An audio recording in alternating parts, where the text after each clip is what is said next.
Like fragments of memory, familiar American idioms weave through these daring combinations. Blues and jazz seem to sweet-talk us into the eye of a hurricane.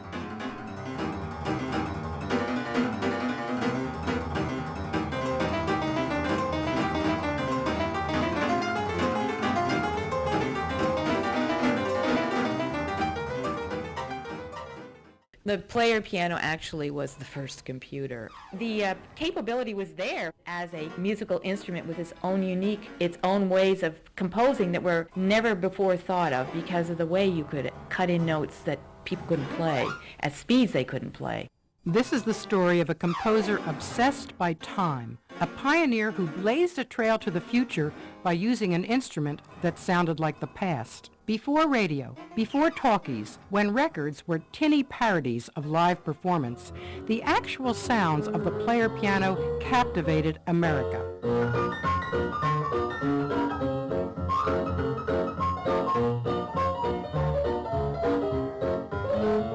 Jazz from the bordellos of New Orleans. Blues shimmering like heat on the Mississippi Delta. Who was Conlon Nancarrow? Why did this American composer live in Mexico? How did he make his music? A full understanding of what was going on in that hermetically sealed room would not emerge for 30 years. When I go to a studio, the smell of the studio transports me to when I was a little kid. The little door up in the roof, and it had like a mesh, and I broke the mesh and I'd open it and I'd go in when he wasn't there. I like to take my friends and show them the studio because it was so, some of them thought it was scary. It was full of, spider webs and dust, and it was like a haunted house. He was creating amazing conceptions of time. He was creating cathedrals of time. And I questioned to Conlon about his feeling on time. I said, do you have a physical or a mathematical idea of time? What do you prefer? I says, I prefer time as it should be, not as it is. Huh? Conlon Nancarrow was born to wealthy parents in Texarkana, Arkansas in 1912. An ardent admirer of Louis Armstrong, Earl Hines, Art Tatum, and Karl Marx, he played jazz trumpet and absorbed radical politics in his teens. He went to Boston to study serious composition and there joined the Communist Party. It was 1937, and at 25, Nancarrow had already impressed major composers with his talent. He left all that behind to fight against Franco and the fascists in the Spanish Civil War. After 2 years of fighting in the trenches, sickness and starvation, an emaciated Nancarrow returned from the war. He settled in New York City and resumed composing. His reputation continued to grow. The foretaste of success lasted barely a year. He was publicly mortified by a fatally unrehearsed performance of his septet. Then, his request for a passport, his had been confiscated abroad, was denied because of his membership in the Communist Party. Outraged, he moved to Mexico and renounced his American citizenship.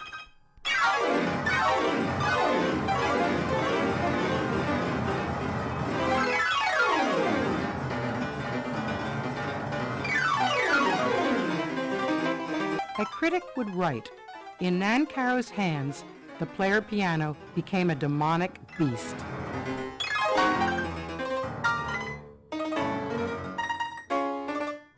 He came across the novel idea in a book by Henry Cowell, but couldn't afford to act upon it.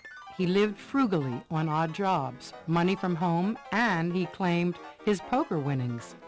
In 1947, a family legacy gave the young expatriate the chance he was waiting for. He went to New York, bought a player piano and roll-punching machine. He bought a second piano and covered the wood hammers of one with metal, the felt hammers of the other with leather studded with metal snaps. Now, back in Mexico, the fear of clumsy performance could be banished forever.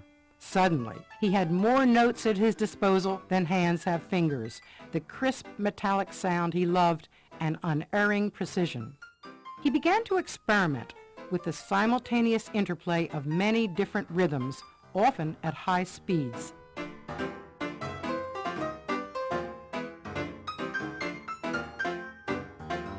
I can take a beat and, like, say to every 3 clicks, I want to put 4 clicks. By snapping his fingers, composer and music critic Kyle Gann demonstrates the asymmetrical relationships, the clash of tempos that fascinated Nancarrow. And that's 3 against 4. I can do 4 against 5. I mean, everybody's been on an old bus at some point that had 2 windshield wipers that don't go the same tempo. And they start out on the same side, and then they get out of sync for a while, and they eventually get back into sync. And that's the musical phenomenon that runs mostly through his music. But the real payoff comes later when he's got 3 or 4 lines going, but slightly separated in time, and the time keeps stretching. They get further and further apart. Piece starts off, bang, everything hits on the same note. You hear almost chords, and they start becoming arpeggios, and then finally they get so far separated, and the music changes into something else, and then at some point the tempos switch, and they start coming back together again.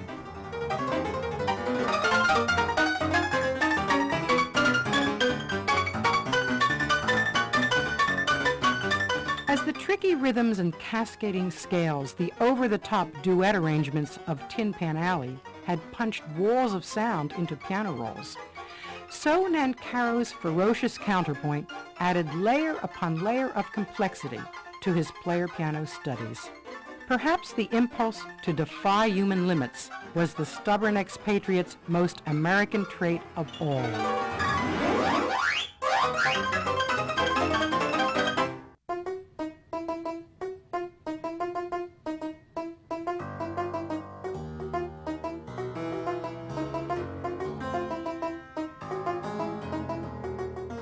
Time was Nancarrow's obsession. The canon, a form based on the repeated, staggered overlapping of a single melody, was the framework that held its whirling intricacies together.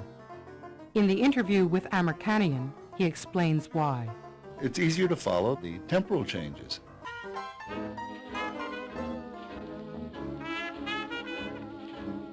Recording crews found their way to the soundproof room.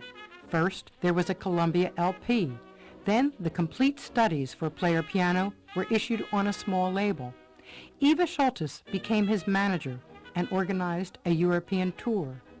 And, for the first time in 34 years, Conlon Nancarrow returned to his native land. In 1982, the MacArthur Foundation awarded him a $300,000 grant. A few years later, in failing health, the composer wanted to come home permanently, but the State Department said he must forswear his radical past. Although he had long ago broken ranks with the Communist Party, he refused. In 1997, at the age of 84, Conlon Nancarrow died in Mexico City.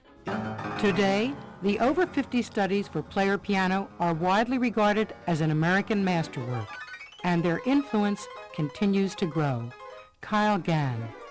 He really creates an entire rhythmic technique for what could be a new language of music. We could spend the next 200 years working out all the implications of what he's done in the field of rhythm.